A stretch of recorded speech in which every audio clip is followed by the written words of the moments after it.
అదేవిధంగా ఏ background movie ఇండస్ట్రీలో లేకపోయినా కష్టపడితే రాణించవచ్చు అని నిరూపించిన మరో యువమిత్రులు విజయ్ దేవరకొండ గారు,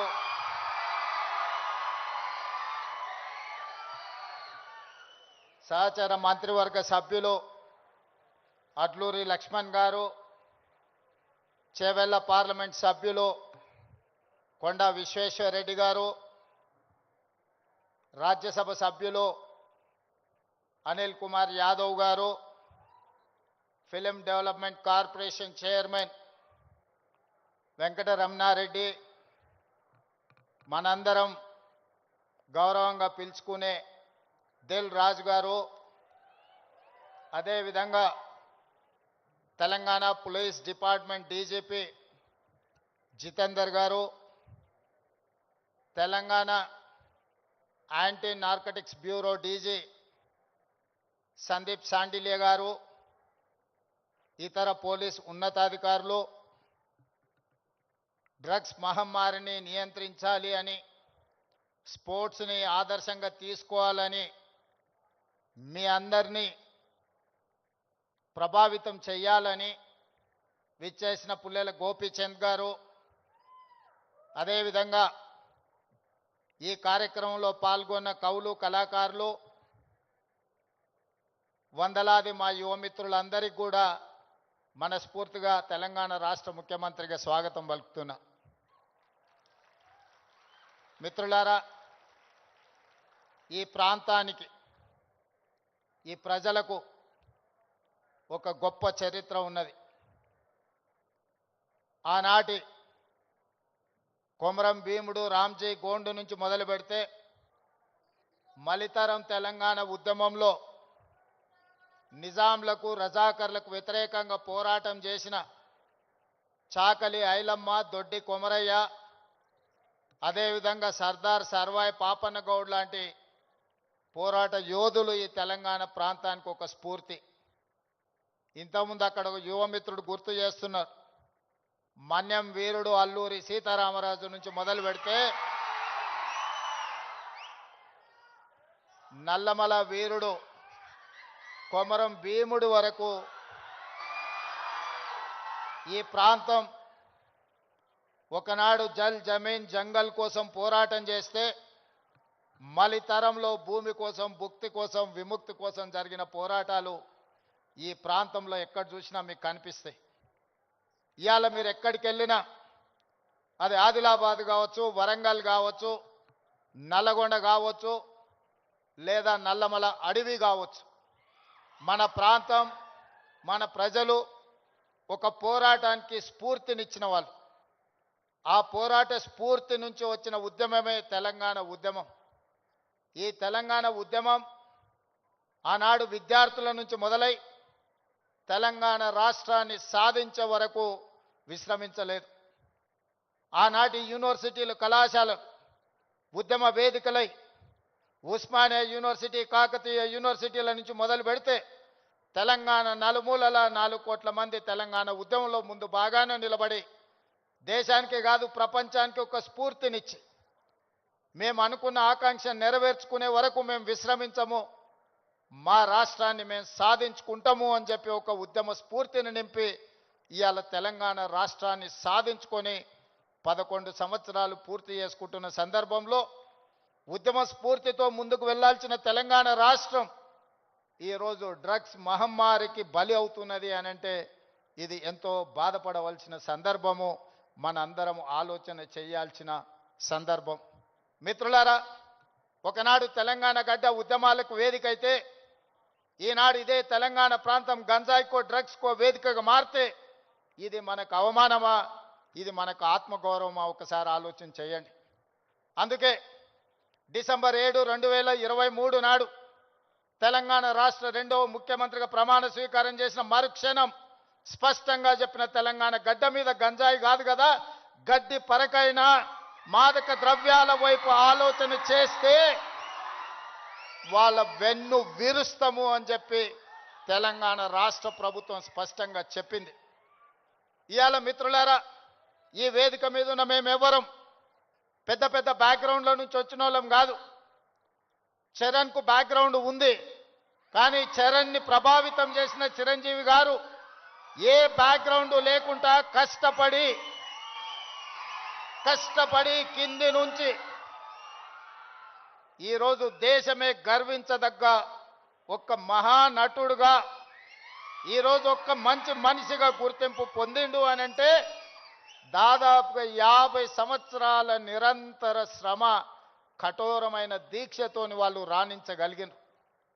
వాళ్ళు కఠోరమైన కష్టాలను ఎదుర్కొని, కష్టాలు వచ్చినా, ఇబ్బందులు ఎదురైనా, అవమానాలకు లోనైనా ఏ రోజు కూడా బాధతో కుంగిపోలేదు. భయంతో మాదక ద్రవ్యాల వైపు లేకపోతే వ్యసనాల వైపు బానిసలు కాలేదు. నిటారుగా నిలబడి వాటిని ఎదుర్కొని ఈరోజు ప్రపంచానికే ఆదర్శంగా నిలబడే విధంగా ఈరోజు వాళ్ళు రాణించారు. మరి ఈనాడు మనమందరం ఆలోచన చేయాలి.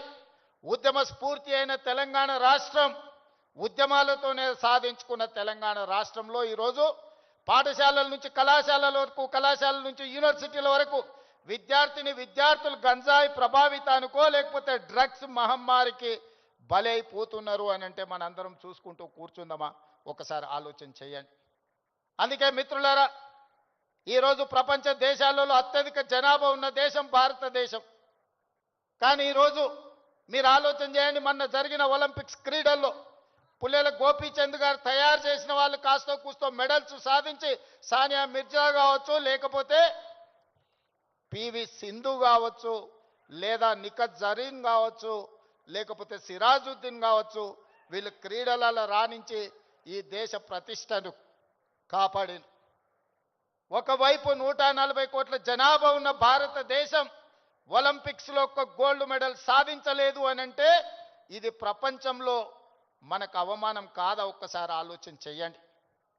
ఈరోజు ఈ దేశంలో ఉన్న జనాభాలో 15 సంవత్సరాలు పైబడి 40 సంవత్సరాల లోపల ఉన్న యువత 68%.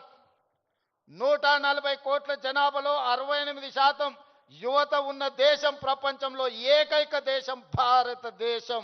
ఈ భారతదేశం ఒలింపిక్స్లో ఒక గోల్డ్ మెడల్ సాధించలేదు అని అంటే మనందరం ఆలోచన చేసి ఈరోజు ఒక నిర్ణయం తీసుకోవాలి. అందుకే మిత్రులారా, ఈరోజు మీ అందరినీ వేదిక మీద నుంచి ఈడికొచ్చిన వాళ్ళు 100ల మందే ఉండొచ్చు, కానీ తెలంగాణ రాష్ట్రంలో ఉన్న లక్షలాది మంది విద్యార్థులను ఈ వేదిక మీద నుంచి నేను అడుగుతున్న మీ రేవంత్ అన్నగా, ఇది మన దేశానికి, మన రాష్ట్రానికి గౌరవాన్ని తెచ్చిపెట్టేదేనా? ఈ గంజాయికి బానిసలం అయితే ఈరోజు ఈ దేశం మనుగడ సాధిస్తుందా? ఇంతకుముందు మిత్రులు చెప్పినట్టు మన దేశం యొక్క యువ సంపదను నిర్వీర్యం చేయాలి అంటే విజయ్ దేవరకొండ ఒక అంశాన్ని ప్రస్తావించండు. ప్రపంచ దేశాల ఆర్థిక వ్యవస్థను అధిగమించి సాంకేతికంగా అన్ని రకాలుగా ఈ దేశం ముందుకు వెళ్తే ఈ దేశాన్ని ఇంకా ఎదుర్కోలేము అన్నవాళ్ళు ఏదో రకంగా మనల్ని దెబ్బతీయాలని చూస్తారు.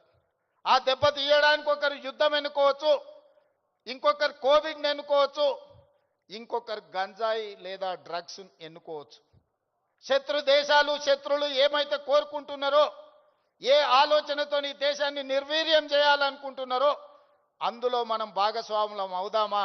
వాటిని ఎదుర్కొని నిటారుగా నిలబడదామా? ఈరోజు ఆలోచన చేయండి మిత్రులారా. ఇవాళ పంజాబ్, హర్యానా ప్రాంతాలలో, దేశ సరిహద్దు ప్రాంతాలలో దేశ రక్షణకు ఉక్కు కవచంగా నిలబడ్డ పంజాబ్ రాష్ట్రం, పోరాటాలకు దేశ స్వతంత్రంలో అగ్రభాగాన నిలబడ్డ పంజాబ్ ఈరోజు డ్రగ్స్ మహమ్మారిలో కొట్టుకుపోతుంది. ఇవాళ పంజాబ్ రాష్ట్రం నిర్వీర్యమైంది. అక్కడి యువత బానిసలుగా మారి గంజాయికు, డ్రగ్స్కు లోనై ఈరోజు ఆ కుటుంబాలు ఈరోజు అంతులేని దుఃఖంలో మునిగి తేలుతున్నారంటే దీనికి కారణాన్ని మనం ఆలోచన చేయాల్సిన అవసరం ఉన్నది. ఇవాళ ఒకనాడు యుద్ధం అంటేనే పంజాబీ వీరులు యుద్ధంలో ముందు బాగానే నిలబడి దేశాన్ని గెలిపించిన వాళ్ళు. ఈరోజు మరి అలాంటి వీరులున్న పంజాబ్ రాష్ట్రం నిర్వీర్యం అయిపోయి అక్కడి యువత గంజాయి డ్రగ్స్కి బానిసలు అవుతున్నారు అని అంటే ఇది ఎంత వేగంగా మనల్ని కబలిస్తుందో ఒక్కసారి ఆలోచన చేయండి. అందుకే డిసెంబర్ 7, 2023 నాడు బాధ్యత చేపట్టిన తర్వాత ఉన్నతాధికారులను మా మంత్రివర్గ సహచరులను సమీక్షకు పిలిచి స్పష్టమైన ఆదేశాలు ఇచ్చిన. ఈ రాష్ట్ర సరిహద్దుల్లో ఎవరైనా కాలు పెట్టాలి అనంటే 100 సార్లు ఆలోచన చెయ్యాలి. ఈ ప్రాంతంలో అడుగు పెడితే తిరిగి పోము. అది గంజాయి అయినా, అది డ్రగ్స్ అయినా, ఇంకే రకమైన మాదక ద్రవ్యాలు తెలంగాణ సరిహద్దులను దాటనివ్వద్దు. అవసరమైతే సరిహద్దులు దాటి వాళ్ళ వెన్ను విర్చాలి అని చెప్పి ఈరోజు నేను మా అధికారులకు ఆదేశాలు ఇచ్చిన.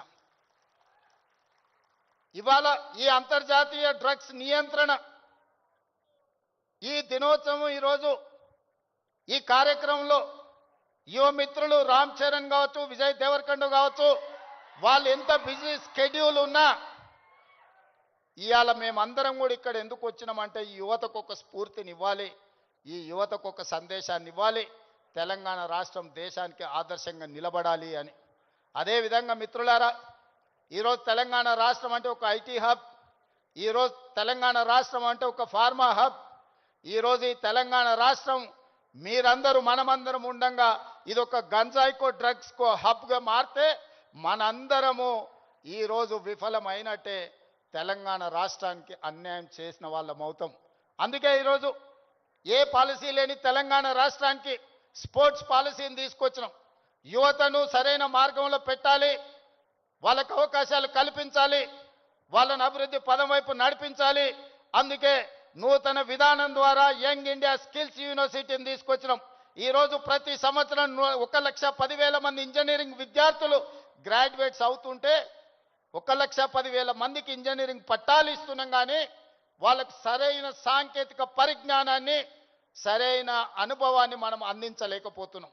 అందుకే ఒక పక్కన డిమాండ్ ఉంది, ఇంకొక పక్కన సప్లై ఉంది. కానీ డిమాండ్ సప్లై మధ్యలో there is an gap between demand and supply. అందుకే ఈరోజు ఆ డిమాండ్ అండ్ సప్లైని బ్యాలెన్స్ చేయడానికి యంగ్ ఇండియా స్కిల్స్ యూనివర్సిటీని ఈ రాష్ట్రంలో ఉన్న యువకులకు సాంకేతిక నైపుణ్యాన్ని నేర్పించి ప్రపంచ దేశాలను శాసించే విధంగా మన యువతకు శిక్షణ ఇవ్వాలి అని ఈరోజు యంగ్ ఇండియా స్కిల్స్ యూనివర్సిటీని ప్రారంభించుకున్నాం. అదేవిధంగా ఒలింపిక్స్ చూసిన తర్వాత నేను కొన్ని దేశాలు వెళ్ళొచ్చిన. సౌత్ కొరియా 4 అంటే ఒక హైదరాబాద్ జనాభా ఎంత ఉంటుందో అంత జనాభా ఉన్న ప్రాంతంలో ఈరోజు ఒలింపిక్స్లో 32 మెడల్స్ వచ్చినాయి. 32 గోల్డ్ మెడల్స్లో ఒకే ఒక సౌత్ కొరియన్ స్పోర్ట్స్ యూనివర్సిటీ అని ఒక 30 ఎకరాలలో ఉన్న యూనివర్సిటీలో 16 గోల్డ్ మెడల్స్ వచ్చినాయి. 16 గోల్డ్ మెడల్స్లో ఒక అమ్మాయికి 3 గోల్డ్ మెడల్స్ ఒలింపిక్స్లో సాధించింది. సౌత్ కొరియాలో ఒక అమ్మాయి 3 గోల్డ్ మెడల్స్ సాధిస్తే 140 కోట్ల జనాభా ఉన్న భారతదేశం ఒక గోల్డ్ మెడల్ సాధించలేదంటే ఆ దేశంలో ఉన్న ఒక అమ్మాయితో 140 కోట్ల మంది మనం పోటీ పడలేకపోతున్నాము అని అంటే ఇది ఆలోచన చెయ్యాలి. అందుకే ఈరోజు వీటన్నిటిని చూసినాం. ఆస్ట్రేలియన్ యూనివర్సిటీ, సౌత్ కొరియన్ యూనివర్సిటీలతోని ఒప్పందాలు చేసి అక్కడి నుంచి కోచ్లను, అక్కడి నుంచి నిపుణులను రప్పించి తెలంగాణను ఒక స్పోర్ట్స్ హబ్గా తీర్చిదిద్దాలి అని యంగ్ ఇండియా స్పోర్ట్స్ యూనివర్సిటీని ఈ మధ్యలోనే మనం పాలసీని అడాప్ట్ చేసుకున్నాం. రాబోయే రోజుల్లో తెలంగాణ రాష్ట్రం అంటే ప్రపంచ దేశాలు క్రీడల శిక్షణ ఇవ్వడానికి హైదరాబాదు నగరానికి వెళ్ళాలి అనే విధంగా దీని అభివృద్ధి పదం వైపు నడిపించాలని ఈరోజు స్పోర్ట్స్ పాలసీని తీసుకొచ్చినాం. అందుకే ఈరోజు మీరందరూ ఆలోచన చేయండి, మీరందరూ భాగస్వాములు కాండి. ఈ రాష్ట్రాన్ని బలంగా నిర్మించినప్పుడే ఈ దేశం బలపడుతుంది. ఈ దేశం బలపడ్డప్పుడే ప్రపంచ దేశాలతో పోటీ పడగలుగుతాం. ఈ రోజు మనం అందుకే తెలంగాణ రైజింగ్ 2047 అని ఒక విజన్ డాక్యుమెంట్ను, ఒక విజన్ని మనం ఈరోజు తెచ్చుకోవాలని అనుకుంటున్నాం. ఈ విజన్లో భాగంగా క్రీడలలో రాణించడమే కాదు, ఆర్థికంగా బలపడాలి. 10 సంవత్సరాలలో $1 ట్రిలియన్ ఎకానమీకి రీచ్ అవ్వాలి. 22 సంవత్సరాలలో $3 ట్రిలియన్ ఎకానమీకి తెలంగాణ రాష్ట్రాన్ని ముందుకు తీసుకువెళ్ళాలి అని చెప్పి ఈరోజు తెలంగాణ రైజింగ్ 2047 విజన్ డాక్యుమెంట్ని మనం ప్రణాళిక చేసుకుంటున్నాం. అందుకే రాష్ట్ర ప్రభుత్వం అన్ని రకాలుగా తెలంగాణ రాష్ట్రంలో ఉండే యువతకు శిక్షణ ఇవ్వాలి, అవకాశాలు కల్పించాలి. భవిష్యత్తులో మీరు గొప్ప వాళ్ళు కావాలి అని నేను ఈ వేదిక మీద నుంచి కోరుకుంటున్నా. మీకందరికీ తెలియాల్సింది, చరణ్ స్కూల్కి వెళ్ళేటప్పుడు నాకు తెలుసు, ఆ రోజు నేను అనుకున్న చరణ్ రాణించాలి అని. ఈరోజు నేను గర్వంగా ఫీల్ అవుతున్నా. నా కళ్ళ ముందరనే స్కూల్ నుంచి కాలేజ్ నుంచి రియల్ లైఫ్ నుంచి రియల్ స్టార్ లాగా ఫిల్మ్ ఇండస్ట్రీలో రాణించి ఈరోజు RRR ద్వారా ఆస్కర్ అవార్డుని సాధించి దేశానికి ఒక గౌరవాన్ని తెచ్చిపెట్టింది. అది అంత ఆశామాసిగా వారు సాధించిన విజయం కాదు. చిరంజీవి గారి పేరుంటే మనందరం మన ఇళ్లలో జరిగే ఫంక్షన్లకు ఆహ్వానిస్తాం, కానీ ఆస్కార్ అవార్డు మనం ఇయ్యలేం. కష్టపడ్డాడు కాబట్టి, రాణించుండు కాబట్టి ఈరోజు ప్రపంచమే ఆస్కార్ అవార్డు ఇచ్చి ఒక యువమిత్రుణ్ణి గౌరవించింది. మరి దానికి కారణం కఠోరమైన దీక్ష, పట్టుదలతో ఆ రంగంలో రాణించడం. అందుకే మీ అందరికీ ఈరోజు సినిమాలలో వాళ్ళు పోషించే పాత్రలు కాదు, రియల్ వాళ్ళ లైఫ్ని ఆదర్శంగా తీసుకోండి. వాళ్ళు ఎంత కష్టపడితే ఇక్కడికి చేరుకొని ఉండొచ్చు. విజయ్, నేను అప్పుడప్పుడు చెప్తా ఉంటా మీకు అందరికీ, నల్లమల అడవులో నుంచి నేను ఇంత దూరం వచ్చా. ఒక ZPTC, MLC, MLA, MP, Congress president, ముఖ్యమంత్రి 16 సంవత్సరాలల్లా ఒక్కొక్క అడుగేసుకుంటూ 2016లో నేను మొదలుపెట్టిన ప్రయాణం 2023 తెలంగాణ రాష్ట్రానికి ముఖ్యమంత్రిగా ఈరోజు బాధ్యత చేపట్టిన. అదే నల్లమల అడవి నుంచి వచ్చిన వాడు విజయ్ దేవరకొండ. మా పక్క ఊరు పాలమూరు నుంచి ఈరోజు మీ అందరి అభిమానాన్ని సాధించిందంటే కష్టం లేకుండా, కమిట్మెంట్ లేకుంటే ఇంత దూరం రారు. వాళ్ళ నిజ జీవితాలను ఆదర్శంగా తీసుకోండి. వాళ్ళు సినిమాలలో పోషించిన కొన్ని పాత్రలు పాజిటివ్ ఉండొచ్చు, నెగటివ్ ఉండొచ్చు, అవి కాదు మనకు ఆదర్శం. ఈరోజు రాణించాలి అంటే కష్టపడాలి అంటే కమిట్మెంట్ ఉండాలి. అందుకే ఈరోజు స్కూళ్ళలో, కాలేజీలో ఎక్కడైనా ఈ మాదక ద్రవ్యాలకు సంబంధించిన సమాచారం ఉంటే పోలీసులకు మీరే చేరవేయండి. ఇంతకుముందే టోల్ ఫ్రీ నెంబర్ని మీకు అందరికీ డిస్ప్లే చేసిండ్రు. నో డ్రగ్స్ అనే దానికి మీరే వారధులుగా కాండి. ఇన్ఫర్మేషన్ వ్యవస్థనే పోలీస్ వ్యవస్థను బలోపేతం చేస్తుంది. ఈరోజు నియంత్రించాలి అంటే సమాచారం ఉండాలి. సమాచారం ఉండాలి అంటే ఆ సమాచారం కాలేజీలలో చదువుకుంటున్న విద్యార్థులు, పాఠశాలల్లో చదువుకుంటున్న విద్యార్థులు టోల్ ఫ్రీ నెంబర్కు మీరు సమాచారం అందించండి. తప్పకుండా వాటిని నియంత్రిస్తాం. ఈ వేదిక మీద నుంచి పాఠశాల, కళాశాలల యజమానులకు కూడా నేను సూచన చేస్తున్నా, రేపు మీ కళాశాలలో ఇట్లాంటి అసాంఘిక కార్యక్రమాలు జరిగితే దానికి మీరే బాధ్యత వహించాల్సి ఉంటుంది. ఎందుకంటే తల్లిదండ్రులు మీ మీద నమ్మకంతో, విశ్వాసంతో లక్షలాది రూపాయలు ఫీజులు చెల్లించి పిల్లల్ని మీ పాఠశాలలు, మీ కళాశాలలకు పంపిస్తే మీరు చదువు చెప్పడంతోనే మీ బాధ్యత అయిపోయింది అనుకుంటే కుదరదు. వాళ్ళు ఏ విధంగా వ్యవహరిస్తున్నారో, వాళ్ళు ఎలాంటి వ్యసనాలకు లోనవుతున్నారో పర్యవేక్షించాల్సిన బాధ్యత యాజమాన్యాల మీద ఉన్నది. రాబోయే రోజుల్లో మా డీజీపీ, నా యాంటీ నార్కటిక్స్ అధికారులకు నేను ఆదేశాలు ఇస్తున్నా. ఏ కళాశాల, ఏ స్కూలు ప్రాంగణంలో ఎక్కడైనా గంజాయి, డ్రగ్స్ ఆనవాళ్ళు దొరికితే యాజమాన్యాలను కూడా కేసుల్లో పెట్టండి. వాళ్ళ బాధ్యత. మనము నమ్మి మన పిల్లల్ని వాళ్ళ స్కూళ్ళకు, వాళ్ళ కాలేజీలకు పంపిస్తే లక్షలాది రూపాయల ఫీజులు కడితే వాళ్ళను పర్యవేక్షించకుండా, బాధ్యత తీసుకోకుండా ఫీజులు తీసుకుంటాం కానీ బాధ్యత తీసుకోము అంటే కుదరదు. ఖచ్చితంగా ఆ స్కూలు, కాలేజీ యాజమాన్యాలు కూడా బాధ్యత తీసుకోవాలి. మీరు ఎట్లయితే సైన్స్, మ్యాథమెటిక్స్, ఇంగ్లీష్ చెప్పడానికి టీచర్లను పెట్టుకుంటున్నారో, మీరు ఎట్లయితే స్పోర్ట్స్ కోసం మీరు టీచర్స్ని రిక్రూట్ చేస్తున్నారో, పిల్లల బిహేవియరల్ చేంజెస్ను కూడా గమనించడానికి చైల్డ్ సైకాలజీ అవగాహన ఉన్న వాళ్ళని కూడా ప్రొఫెషనల్స్ని మీ కాలేజీల్లో, స్కూళ్ళల్లో పెట్టుకోండి. పిల్లల ప్రవర్తనలో మార్పు గమనించాలి.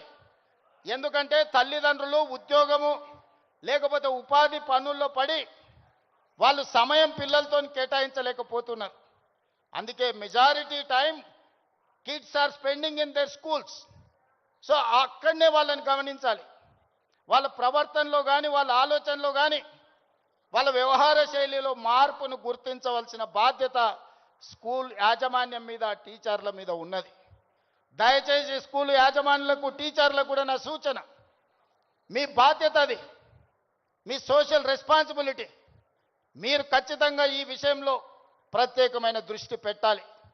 రాబోయే రోజుల్లో గవర్నమెంట్ నుంచి కూడా నేను కలెక్టర్స్ అండ్ చీఫ్ సెక్రటరీ ఇతర అధికారులకు నేను ఆదేశాలు ఇస్తున్నా. ఈ పాఠశాల కళాశాలల యాజమాన్యులతోటి మీరు ఒక ప్రత్యేకమైన సమావేశం పెట్టండి, ఒక ఓరియంటేషన్ ఇవ్వండి, వాళ్ళకు ఒక అవగాహన కల్పించండి. యాజమాన్యులకు కూడా వాళ్ళ బాధ్యతలను గుర్తు చేయండి. ఇది మీ బాధ్యత. మీ బడికి తల్లిదండ్రులు నమ్మి పిల్లల్ని పంపిస్తే పాఠశాలలే ఇవాళ రేపు గంజాయి చాక్లెట్లకు వేదికలు అవుతున్నాయి. విద్యార్థులకు నేను సూచన చేస్తున్నా, మీ స్కూల్ మీ కాలేజీల ముందర ఏవైతే కిరాణా కొట్లు ఉన్నాయో, కిరాణం కొట్టుల్లో చాక్లెట్లే కాదు గంజాయి చాక్లెట్లు అమ్మే సంస్కృతి స్లోగా తెలంగాణ రాష్ట్రంలో కనిపిస్తుంది. మీరు గమనించండి. అట్లాంటి వాతావరణం ఉంటే పోలీసులకు సమాచారాన్ని అందించండి.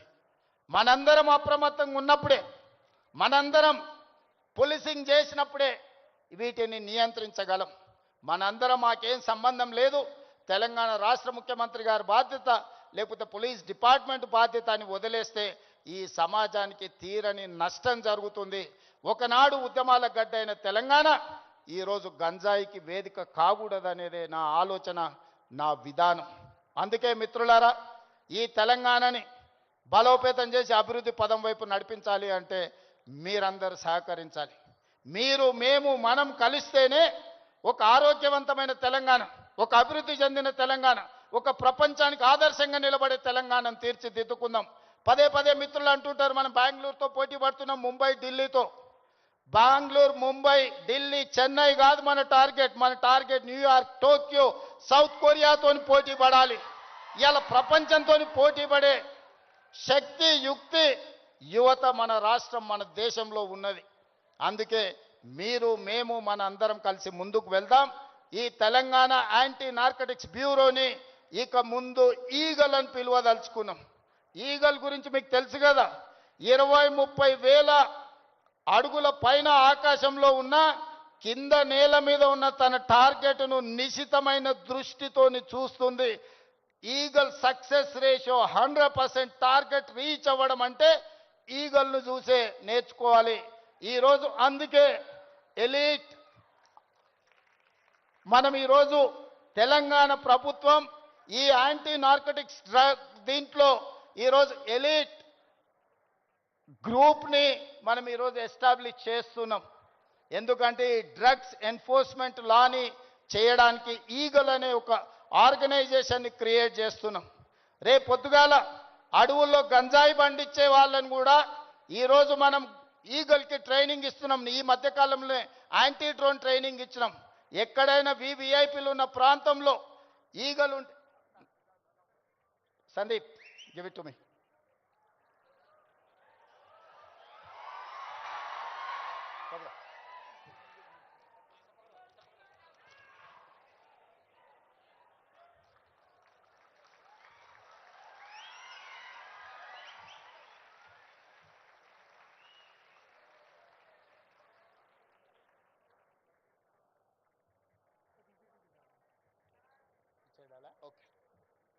ఈగల్ అంటే elite action group for drugs law enforcement. ఈ రోజు నుంచి ఈ ఆర్గనైజేషన్ పనిచేస్తుంది. ఈ గద్ద మీరు ఎక్కడ గంజాయి పండించినా కనిపెడుతుంది. ఇవాళ మీరు ఈ గద్ద అడవిలో దీనికి స్పెషల్ ట్రైనింగ్ ఇవ్వబోతున్నాం. ఎక్కడైనా ఏ పొలాలలో గంజాయి పండించినా ఖచ్చితంగా ఇవి చూస్తాయి. తెలంగాణలో ఉండే 1,50,00,000 ఎకరాల వ్యవసాయ భూముల్లో ఎక్కడైనా గంజాయి మొక్క మొలిస్తే కూడా ఈ డిపార్ట్మెంట్ గుర్తుపడుతుంది. ఈ సరిహద్దులో డ్రగ్స్ ఎవరైనా తీసుకురావాలన్న ప్రభుత్వం వీటన్నిటిని కూడా నిశితంగా గమనిస్తుంది. అందుకే మిత్రులారా, ఈ కార్యక్రమానికి ప్రత్యేకంగా సమయం కేటాయించి తెలంగాణ రాష్ట్రంలో స్పోర్ట్స్ని ఎంకరేజ్ చేయడానికి మీకు తెలుసు, నిఖత్ జరీన్కి గ్రూప్ 1 జాబ్ డిఎస్పీ జాబ్ ఇచ్చిన బాక్సింగ్ ఛాంపియన్కి, అదేవిధంగా సిరాజుద్దీన్ క్రికెట్ వరల్డ్ కప్ సాధించిన cricket commandant group 1 police job ఇచ్చినాం. దీప్తి అని పారా ఒలింపిక్స్లో మెడల్ సాధిస్తే గ్రూప్ 2 జాబ్ ఇప్పించినాం. ఇవాళ చదువులో రాణించకపోతే మీరు స్పోర్ట్స్లో రాణించండి, మీకు మంచి మంచి ప్రభుత్వ ఉద్యోగాలు ఇచ్చే బాధ్యత నాది. ఈరోజు మీరు చదువుకుంటేనే ప్రభుత్వంలో గొప్ప వాళ్ళం అవుతాం అనుకోకండి. రాబోయే రోజుల్లో మీకు పొలిటికల్గా కూడా మీకు స్పెషల్ కోటా ఉంటుంది స్పోర్ట్స్లో రాణించిన వాళ్లకు. అందుకే ఈరోజు చదువులో రాణించండి, లేకపోతే క్రీడల్లో ముందుకు రండి. ఏది కాదన్నప్పుడు సామాజిక బాధ్యత తీసుకొని సమాజంలో హీరోలుగా నిలబడండి. మీరందరూ కూడా ఖచ్చితంగా ఈ కార్యక్రమంలో పాల్గొన్న వాళ్ళందరూ వాళ్ళ మిత్రులకు వాళ్ళ కుటుంబ సభ్యులకు ఈ సమాచారాన్ని చేరవేస్తారని, చేరవేయాలని ఈరోజు నేను కోరుకుంటున్నా. ఈ కార్యక్రమంలో ఇంత సమయం ఇచ్చి పాల్గొన్న ప్రతి ఒక్కరికి మనస్ఫూర్తిగా ధన్యవాదాలు తెలియజేస్తూ సెలవు తీసుకుంటున్న మిత్రులారా.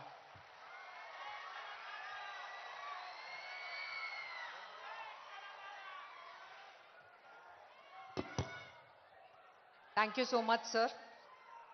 తెలంగాణని డ్రగ్ ఫ్రీ చేయడానికి ఇప్పుడు యాంటీ డ్రగ్ ప్లడ్జ్ శ్రీమతి వి శైలజ గారు మనందరితో చెప్పిస్తారు.